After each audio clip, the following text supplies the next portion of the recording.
My soon-to-be ex-wife secretly became her sister's surrogate, then demanded I raise the baby, but I refused responsibility and left them to face their own mess. Alright, let me start from the beginning because I feel like this story has so many layers that even I have trouble wrapping my head around it sometimes. My soon-to-be ex-wife, we'll just call her Kay for now, and I are technically still married, but only because of the legal system where we live. You have to be separated for 12 months before you can actually get divorced, which honestly just feels like dragging out the inevitable at this point. During this cooling off period, she was supposed to find her own place nearby to make 50-50 custody of our 3 kids easier. Now, why are we getting divorced? Well, Kay's twin sister, let's call her Jay, came up with this brilliant idea that Kay should be their surrogate. Jay and her husband, we'll call him B, have apparently been struggling to have kids. It totally sucks for them, I get it, but instead of, I don't know, using a regular surrogate or adoption or literally any other option, they decided that because Jay and Kay are twins, Kay was the perfect choice to carry their baby. Now, I didn't find out about this plan until way later. It turns out this had been in the works for weeks before I even got a whiff of it. It wasn't like they sat down with me to have a proper conversation. No, that would have been too logical. Instead, Kay kind of casually mentioned it to me one night, like it was no big deal. At first, I thought she was joking. I mean, who just decides to carry someone else's baby without talking to their partner first? But nope, she was dead serious. She had this whole speech lined up about how it was her body, her choice, and that I had no right to say no. And honestly, she wasn't entirely wrong. Her body, her choice, sure, but then she hit me with this ultimatum: either I support her decision, or we divorce. She didn't say it in those exact words, but that was the vibe, like, this is happening whether you like it or not, so either get on board or get out. I was floored. It wasn't just the surrogacy itself that bothered me, though, yeah, that was a huge part of it. It was the fact that this had all been planned behind my back. Kay, Jay, and B had been scheming this whole thing for weeks, maybe even months, without even giving me a heads up. And now, I'm just supposed to be cool with it? Yeah, no. I told her straight up, if she goes through with this, we're done. She acted like I was being unreasonable. She said I was overreacting and that this was a beautiful thing she was doing for her sister. But I don't know, man, call me old-fashioned, but I feel like if you're married, you shouldn't be making life-altering decisions without at least consulting your spouse, especially when that decision involves, you know, creating a whole human being. Fast forward a few months, and guess what? She's pregnant. When she told me, I just nodded and said, okay, then walked out of the room. 2 days later, I filed for divorce. Apparently, this shocked everyone. Kay acted like she didn't see it coming, which honestly blows my mind. Like, I literally told you this exact thing would happen. What did you think, that I was bluffing? That I'd just magically get over it and be okay with raising someone else's kid? Jay and B weren't any better. They tried to guilt-trip me into staying, saying I was abandoning my wife and that I should be supporting her during this beautiful journey. But here's the thing, they're the ones who wanted this baby, not me. So why is it my job to pick up the pieces? I told them straight up, she's your responsibility now. It was like talking to a brick wall. They kept saying stuff like, but you're her husband, you vowed to stand by her no matter what. And I was like, yeah, well, she also vowed to respect me and not make massive life decisions without my input, so here we are. Anyway, that's how the separation started. At first, Kay acted like she didn't care. She was all high and mighty, saying she didn't need me and that she could handle this on her own. But as the months went on, it became pretty clear that she was in over her head. After I filed for divorce, things got real awkward in the house. Kay started acting like nothing had changed, as if I was still supposed to care about her pregnancy or, worse, like I should be involved in it somehow. Meanwhile, I was already mentally checked out. I mean, why would I invest any energy into a pregnancy that A, wasn't mine and B, was the exact reason we were splitting up? The house dynamic got tense fast. Kay didn't move out because, surprise, finding a place in our area isn't easy, especially when you're pregnant. She kept saying she wanted to stay close for the kids' sake, but let's be honest, it was more about convenience for her. Every time she asked me for something, it felt like she was still expecting husband mode from me.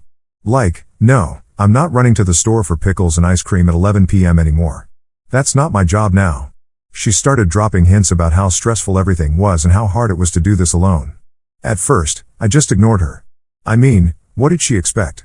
I wasn't going to swoop in and save the day like I had during her previous pregnancies. Those were our kids. This was entirely her and her sister's decision.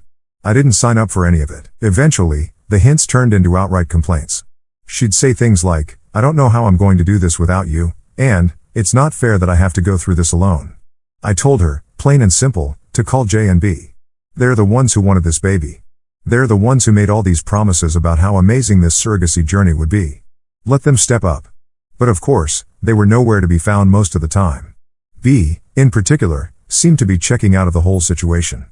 He'd show up for the big stuff, like doctor's appointments, but day to day, he was MIA.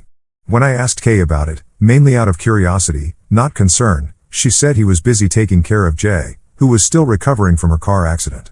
Fair enough, I guess, but it's not like he didn't know this baby was coming. Shouldn't he have planned for this? Kay didn't seem to want to admit that B's priorities had shifted. She kept making excuses for him, saying things like, he's doing his best, or, he's under a lot of stress right now. Meanwhile, she was leaning harder and harder on me, as if I was somehow obligated to pick up the slack. She'd ask me to help with little things, carrying groceries, setting up the crib, even rubbing her back when she was sore. Every time, I told her, no, not my kid, not my problem. One night, things came to a head. She was sitting on the couch, rubbing her belly and sighing dramatically, clearly trying to get my attention. Finally, she said, you know, you're still my husband. You could at least pretend to care, I snapped. I told her, no, I'm not your husband anymore, not in any way that matters. You made your choice when you decided to do this behind my back. Don't come to me now because you're realizing it's harder than you thought. Call B. Call J. Call literally anyone else, but leave me out of it, she cried, of course. That's become her go-to reaction whenever things don't go her way, but at this point, I was immune to it. I told her I was going to bed and left her there, sobbing on the couch. The next few weeks were more of the same. She tried to guilt me into helping, and I'd shut her down every time. It wasn't just about setting boundaries for myself, though that was a big part of it. It was also about principle. If I started helping now, even a little, she'd take it as a sign that I was softening, and then I'd never be able to get out from under her demands. Things took another turn when the baby was born. I stayed out of it completely. I didn't go to the hospital, didn't visit, nothing. I told her ahead of time that I wouldn't be involved, so it wasn't like she didn't know. Still, she called me from the hospital, crying and begging me to come. She said she was scared, that she didn't want to be alone, that I was being cruel. I stayed firm. I told her to call B. She hung up on me. When she came home with the baby, that's when the real chaos started. It was like she thought bringing the baby into the house would magically make me care. Spoiler, it didn't. She'd leave the baby's stuff all over the place, bottles in the kitchen, diapers on the couch, as if to force me into acknowledging it. But I didn't bite. I just stepped over the mess and went about my day. At night, it was even worse. The baby would cry, and she'd come to my room, knocking on the door and asking if I could help just this once. I'd tell her no every single time. She'd get mad, stomp off, and then spend the next day slamming cabinets or muttering under her breath about what a terrible person I am. I'll admit, there were moments when I felt a twinge of guilt, not because I thought I was wrong, but because the baby was innocent in all this. It's not the kid's fault that their parents are a mess. But at the same time, I knew that stepping in wouldn't actually help the situation. It would just enable Kay to keep relying on me instead of the people who actually wanted this baby in the first place. The final straw came when Kay outright demanded that I take a more active role. She said it wasn't fair that she was doing everything on her own, that I was being selfish, that I owed her this much. I told her flat out, I don't owe you anything. This is your responsibility. Deal with it. That's when she really lost it. She called me every name in the book, said I was a heartless monster, that I'd regret this one day. Then she packed up a bag, grabbed the baby, and left. I didn't try to stop her. 2 days after Kay left with the baby, I thought, finally, this might actually be the break I need. I wasn't naive enough to believe she was gone for good, but for a couple of days, the house was quiet. No crying baby, no guilt trips, no arguments. It felt like a weight had been lifted off my chest. But of course, nothing ever stays simple when Kay is involved. The call started the next morning, first from her mom, then her sister. Yes, the same sister who masterminded this whole mess, and even her sister's husband. It was like they'd coordinated a campaign to wear me down. Every single one of them had the same talking points. Kay was overwhelmed, the baby was innocent, and I needed to step up for the sake of the family. Jay, her twin sister, was especially relentless. She left this long voicemail where she basically called me heartless for abandoning my wife during such a vulnerable time. Like, are you kidding me? This wasn't some surprise pregnancy that we'd both signed up for. This was her choice, a choice she made without consulting me, and a choice I explicitly told her I wouldn't support. I didn't respond to Jay's message. Honestly, what was the point? Then there was B, the baby's biological father. He tried to play the sympathy card, saying how hard things had been with Jay still recovering from her accident. He even had the audacity to say, we're all family, man. We should be supporting each other. Family? Are you joking? The guy barely lifted a finger during the pregnancy, and now he's acting like we're some kind of team. I told him exactly what I'd been telling everyone else. This isn't my problem. Step up and take care of your own kid. What really floored me, though, was Kay's mom. She's usually pretty reasonable, but even she was on Kay's side this time. She called me up, saying how disappointed she was in me, that she raised me better than this, and that Kay was still my wife. I cut her off right there. No, she's not, I told her. She stopped being my wife the moment she decided to have another man's baby. If you care so much, maybe you should be the one helping her. Silence. She hung up after that. I think it finally hit her that I wasn't going to cave. A couple of days later, Kay came back. I knew she would eventually, but I wasn't prepared for the scene she brought with her. She walked in like she hadn't just called me every name under the sun before storming out. She had the baby strapped to her chest in one of those carriers, looking exhausted but defiant. I could tell right away she was gearing up for another round. She didn't waste any time. We need to talk, she said, standing in the living room like she was about to give some kind of TED talk. I didn't even look up from what I was doing. About what? About this, she said, gesturing to the baby like I didn't know what this was. You can't just ignore us forever. I'm not ignoring you, I said. I've been very clear. This is your responsibility, not mine. She launched into this long-winded speech about how hard it was being a single mom and how unfair it was that she had to do everything on her own. She kept saying things like, "This isn't what I signed up for," and, "I never thought you'd turn your back on me like this." I sat there, letting her talk, because honestly, what was the point of arguing? She wasn't looking for a solution, she just wanted someone to blame. When she finally stopped, I looked her dead in the eye and said, "You signed up for this the moment you decided to carry their baby. Don't act like this is my fault." That set her off. She started yelling about how I was being cruel, how I didn't understand what she was going through, and how I'd regret this someday. The baby started crying, probably because Kay was yelling so loud, and she snapped at me to do something. I just shrugged and said, "Not my kid." She stormed off to the bedroom after that, slamming the door so hard it shook the walls. The baby kept crying, but I didn't move. If she wanted to scream and slam doors, fine, but I wasn't about to let her dump her problems on me. That night, she tried a different tactic. Instead of yelling, she came into the kitchen while I was making dinner and tried to play nice. She started talking about how she missed the way things used to be, how she still loved me, and how she wanted us to be a family again. She even apologized, sort of. She said she was sorry for how things turned out, but still didn't take any responsibility for her choices. I wasn't buying it. I told her that ship had sailed. "You made your decision," I said. "Now you have to live with it." She started crying again, saying she didn't want to get divorced and that she couldn't do this on her own. I told her she didn't have to do it alone. She had J and B, but that wasn't what she wanted to hear.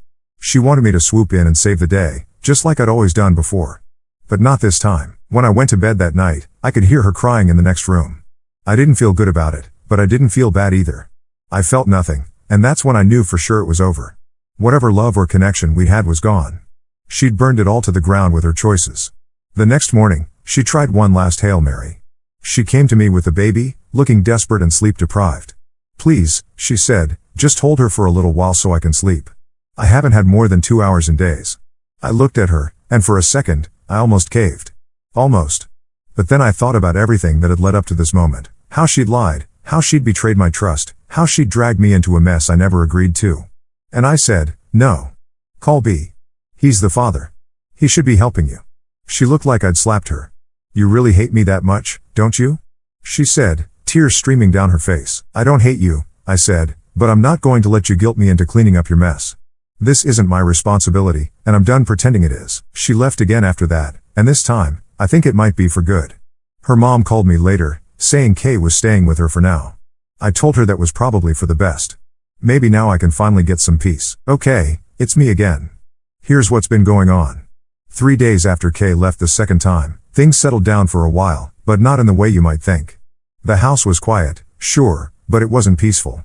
I had this constant nagging feeling that something else was coming, like the calm before a storm. And I wasn't wrong. About a week after she moved out, I started getting letters and emails from Kay's family. Not just the usual guilt trips and emotional manipulation, but full-on arguments, as if they were trying to wear me down with sheer volume. Her mom wrote me this long letter about how I was being unreasonable and how family always comes first. She talked about how hard things had been for Kay growing up, how much she sacrificed, and how I owed it to her to support her now. I read it, sighed, and tossed it in the trash. What was I supposed to do with that? It wasn't like they were saying anything new. They'd been on this "you're the bad guy" train since the beginning, and at this point, it was just noise. J and B, on the other hand, tried a more direct approach. He showed up at my house unannounced one evening. I opened the door, saw him standing there looking all awkward, and immediately knew this wasn't going to go well. "Hey, man," he said, trying to sound casual, "can we talk?" I leaned against the doorframe and crossed my arms. "About what?" He shifted uncomfortably, like he was debating whether to come in or just run for it. Finally, he said, "About the baby." "About everything, really." I didn't move.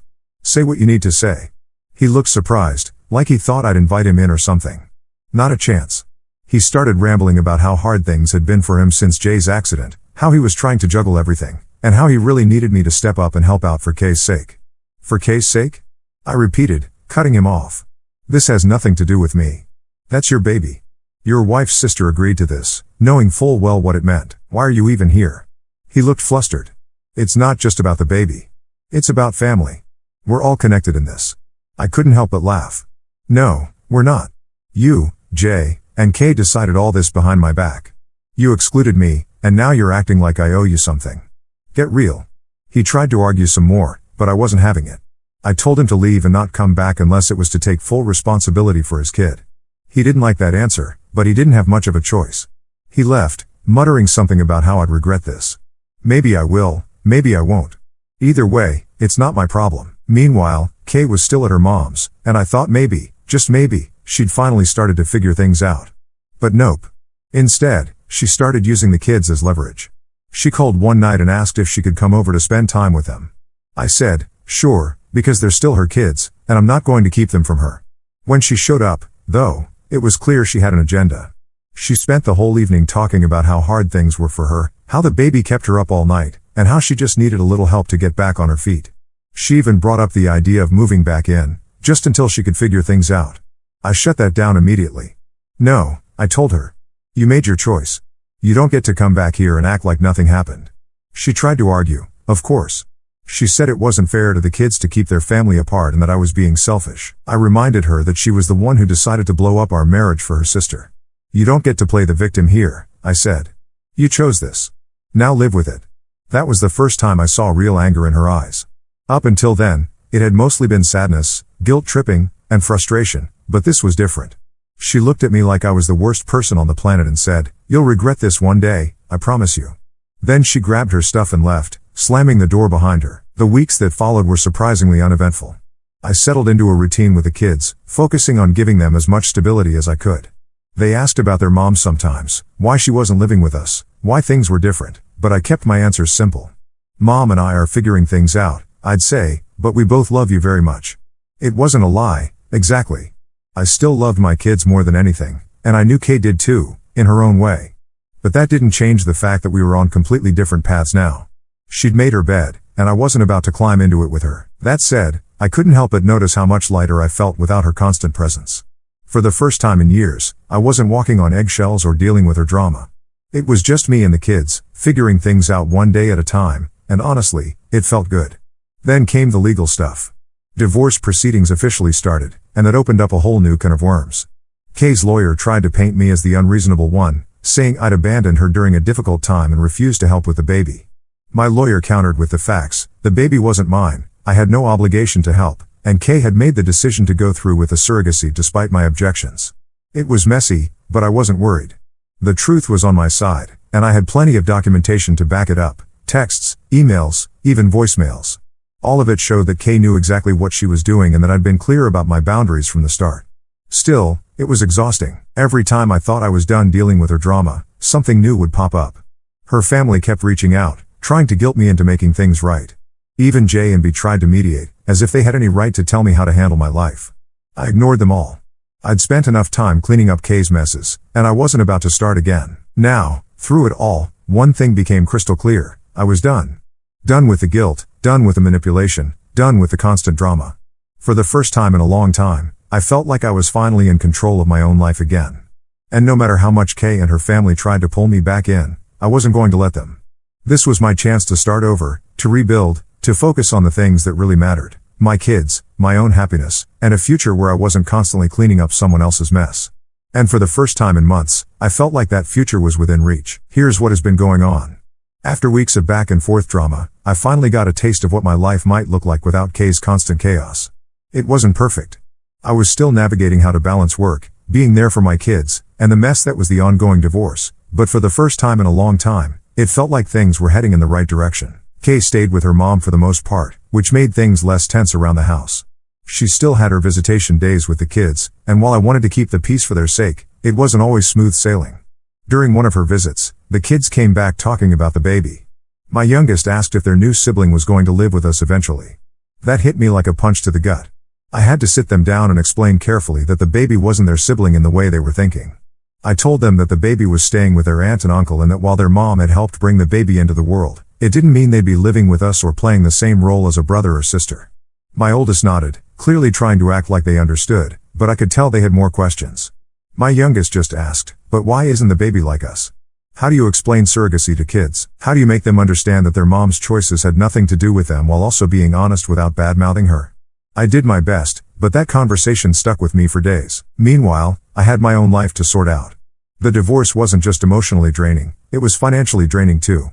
Kay's lawyer was pushing for spousal support, arguing that she couldn't work because of the baby. My lawyer and I countered that the baby wasn't mine, that this was a surrogacy agreement she had willingly entered into, and that she had her sister and brother-in-law for support. It was an uphill battle, though, because the court kept wanting to consider the best interests of the children.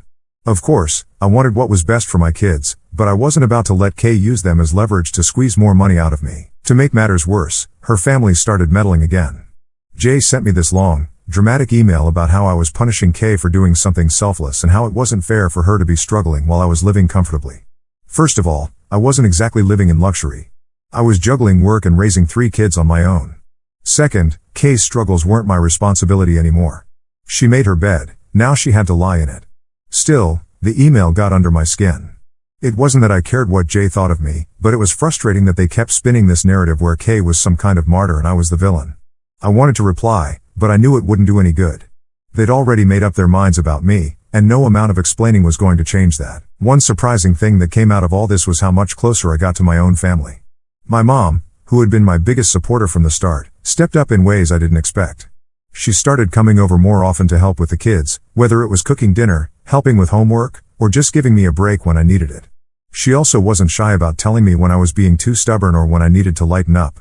I didn't always agree with her, but I appreciated having someone in my corner who wasn't afraid to call me out when necessary. Even my dad, who usually keeps his opinions to himself, had a few choice words about the situation. He told me, "You did the right thing by sticking to your guns. People like Kay will always try to guilt you into cleaning up their messes, but you don't owe her anything. Just focus on your kids. That's what matters." That became my mantra, focus on the kids. Every decision I made, every interaction with Kay, every argument with her family, I filtered it all through that lens. What's best for the kids? How can I give them as much stability as possible in the middle of all this chaos? Kay, on the other hand, seemed determined to make things harder than they needed to be. She texted me at random times, asking for favors or trying to rope me into her problems. One day, she called me in tears, saying she couldn't afford daycare for the baby and needed me to loan her money. I reminded her, again, that the baby wasn't my responsibility. She hung up on me, and 5 minutes later, I got a text from her mom calling me heartless. This became a pattern. Kay would hit a roadblock, and instead of dealing with it herself or turning to J and B, she'd try to drag me into it. At first, I'd respond politely but firmly. Over time, I stopped responding altogether. It wasn't my job to bail her out, and I wasn't going to let her guilt me into thinking otherwise. Despite everything, there were moments when I almost felt sorry for Kay. She looked worn down every time I saw her, like the weight of her decisions was finally catching up to her. During one of our custody exchanges, she asked if we could talk privately for a minute. I hesitated but agreed. "I just want to say I'm sorry," she said, not meeting my eyes. "For everything. I know I messed up, and I know I hurt you. I thought I was doing the right thing at the time." I didn't know how to respond to that. Part of me wanted to say, "It's too late for apologies." Another part wanted to ask her why she didn't think about the consequences before going through with all this. But instead, I just nodded and said, "I hope things work out for you." She looked like she wanted to say more, but I ended the conversation there. I wasn't interested in reopening old wounds. Whatever guilt or regret she was feeling, that was her burden to carry, not mine. These days, I'm focused on rebuilding. The divorce is still in progress, but I'm doing everything I can to move forward. I've started setting boundaries with Kay's family. They don't call or email nearly as much anymore, and when they do, I ignore it unless it's directly about the kids. My lawyer is confident we'll get a fair custody arrangement, and I'm cautiously optimistic about the outcome. As for the kids, they're adjusting better than I expected. They still have questions, and I know it'll take time for them to fully understand everything, but they're resilient. They're the reason I get up every day and keep pushing through all the noise and nonsense. If there's one thing I've learned from all this, it's that you can't control what other people do. You can only control how you respond. And as much as Kay and her family tried to drag me into their mess, I finally realized that it's okay to say no. It's okay to put myself and my kids first. For the first time in a long time, I feel like I'm starting to find my footing again, and honestly, it feels pretty damn good.